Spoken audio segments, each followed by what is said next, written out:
What's up, everyone? Welcome to Reptile News. It's Friday. I'm really excited for the weekend. I got some awesome stories to share for you today, and we're gonna start off in Brazil, where 7 new little itty bitty frogs were discovered. And it's just amazing the amount of animals, especially the last few years. I love reading about these stories. I hate pronouncing the names, so I'm not going to even try, but I'm going to encourage you to click that link down in the description and check out this story. Look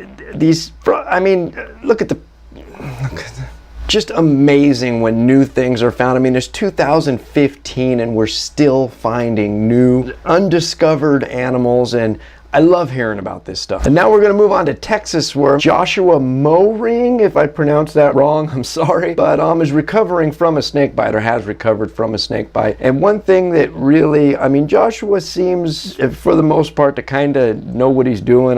He says that he loves photographing and checking out the animals on his property. It's not his first snake bite, but what really struck me as a newsworthy item is, and I'll read right from the story, I'll quote right from the story. He nonchalantly explained in his recent run-in with the reptile on Monday, after releasing 2 cottonmouth snakes, he picked up a baby copperhead to photograph and document at home. I'm not sure that's recommended, and I'm getting the feeling, of course, I'm not saying this news agency wrote a good story or not. That's not for me to determine, that's for you to determine, but I'm getting the feeling from this news story that he just reached down and picked it up, which is not recommended for a venomous snake. He was bitten on the finger, and after 16 vials of anti-venom is doing good, recovered. I don't mean to laugh, it just seems so, yeah. Anyway, moving on to a story that we talked about the other day, the family run out of their home by the nasty snakes. Apparently this family has now filed a lawsuit for $2 million against the former owners and the real estate agent. If you don't remember, about 4 months after living in the house, the snake infestation was